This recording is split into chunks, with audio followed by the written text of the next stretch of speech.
Greetings. This is Paul the Poke from PaulthePoke.com. Today's topic, there shall be 7 weeks, the Shemitah. So we're picking back up from where we left off on the series where Gabriel is being sent by God to the prophet Daniel. And the verse, Daniel 9, verse 25, part B, there shall be 7 weeks. Now, the context of this series of posts is the course of is the course of the Jewish people for the initial 49 years of the 483-year period communicated, again, from the angel Gabriel to the prophet Daniel. So the city of Jerusalem has been rebuilt post-exile, and these events are covered in Nehemiah chapters 8 through 13. Israel has returned to God's law, to Shuvah, repent, turn back to God. After the Sabbath, the focus is the Shemitah. And we're going to take a look at Nehemiah 10, verse 31, part B. And we will forego the crops of the 7th year and the exaction of every debt. So, as a review, the violation of this statute is the reason Israel is under God's judgment, 70 sets of 7. And it would stand to reason Israel would be reminded sooner, keep the Shemitah, but that's not how God works, and that's not the case. There were more important issues, such as returning to God first. And as the Lord sees it, relationships and matters of the heart are more important than economics. Now, I know that comes as a tremendous shock to 21st century Western civilization, that relationships are more important than money. How about that? But that's how God rolls. And to review, here is the law as conveyed by God to Moses. We're going to get that from Leviticus chapter 25, verses 1 through 5. Then the Lord said to Moses on Mount Sinai, "Speak to the Israelites and say to them, when you enter the land that I'm giving you, the land itself must observe a Sabbath to the Lord. For 6 years you may sow your field and prune your vineyard and gather its crops. But in the 7th year there shall be a Sabbath of complete rest for the land, a Sabbath to the Lord. You are not to sow your field or prune your vineyard. You are not to reap the aftergrowth of your harvest or gather the grapes of your untended vines. The land must have a rest, or the land must have a year of complete rest." Little word study here. Rest, the word is shamat in the Hebrew. And it's defined by Strong's Concordance as to release, let drop, or loose, or rest, or fall. The Jewish people also refer to this as Shemitah. It literally means to release. And we get another idea of that in context of that in Deuteronomy 15, verses 1 through 2. At the end of every 7 years, you shall grant a remission of debts. This is the manner of remission. Every creditor shall release what he has loaned to his neighbor.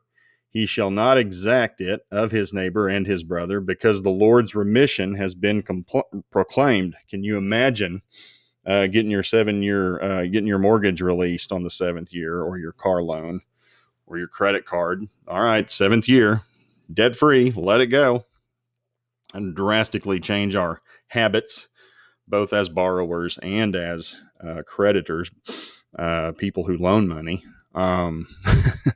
Be a wild change in economic philosophy. Taking a look at remission of debts in the Hebrew, in the original Hebrew text of debts, it's not presence of debts was added by the translators. Shemitah is the word for remission, and Shemitah, as defined by Strong's Concordance, means cancellation of debts, letting drop of exactions, temporary, remitting, release from debt. Shemitah comes from the word shemat. So let it go. Drop the debt. If you owed money to somebody, it's actually the responsibility is on the person who loaned the money. They are to release the person of their debts. So if you're loaning money out, you better have a 7-year note if you do it on the first year. Otherwise, I would think credit would get tighter the closer you get to the 7th year. But it would radically change economic behavior. People would care more about the money they loan. They would care more about the money and the person who they loan the money to, and would have a vital interest in them being successful. And we'll cover that at some point in the future. That's a discussion for another day. But if you're interested in teachings regarding the Shemitah, click on the link below at PaulthePoke.com. Equals Shemitah right here. Click on this and all kinds of stuff. This was written about 7 years ago, the last time this came around. But at any rate, under the leadership of Nehemiah, Israel has recommitted to keeping the Mosaic law, and part of the law is letting the land rest on the seventh year. Release the debt to somebody who has borrowed from you. And you think about that too. That's what Jesus did. He released our debt to sin. He's the ultimate Shemitah. He let it go. He paid for it, assumed our debt. So something to think about. Here we are, April 2021. We're going to fast forward about 5 months at this point now to Rosh Hashanah, or the Feast of Trumpets, Teruah, whatever you want to call it, for the Hebrew year. This will be the new year in Israel, 5782. On their calendar, or what we know as fall 2021 on a Gregorian calendar. And this will arguably be the start of a sabbatical or Shemitah year. The land is supposed to rest for 1 year, and that is supposed to start in the fall of 2021, or the new Hebrew year 5782. Now, I mean, there will be lots of people who disagree with me on that, and I totally get it. Humanity's ability to mark time's terrible. We've butchered it. We can't follow God's directions.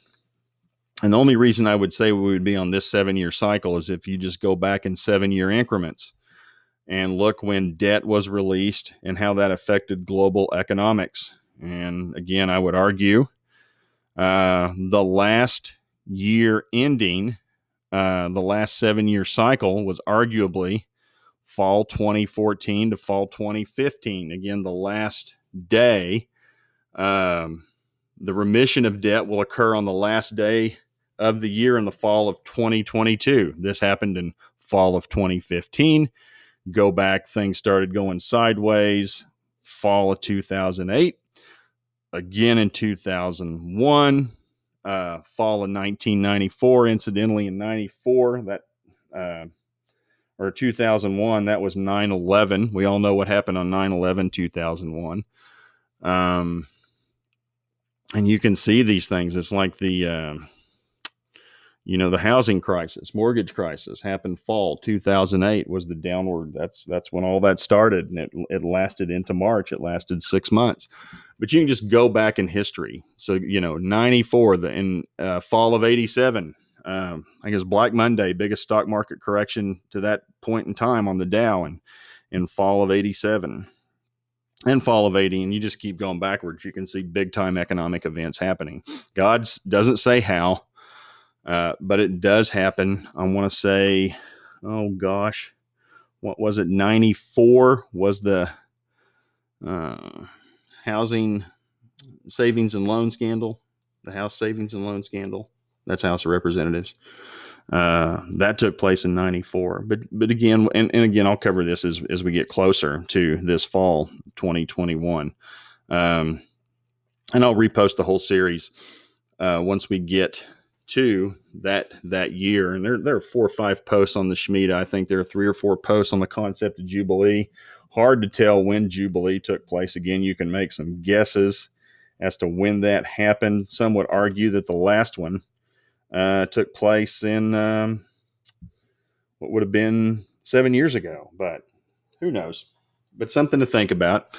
And God does operate in 7-year economic cycles. He just does. It's in his word. So we'll pay attention. I know some of you say, well, Jesus fulfilled the law. Yes, I understand that. But there are parts of the law that have not been fulfilled. The fall feasts have yet to be fulfilled. He's going to come back and fulfill those later. So there will be other aspects of the law that he will fulfill in the future.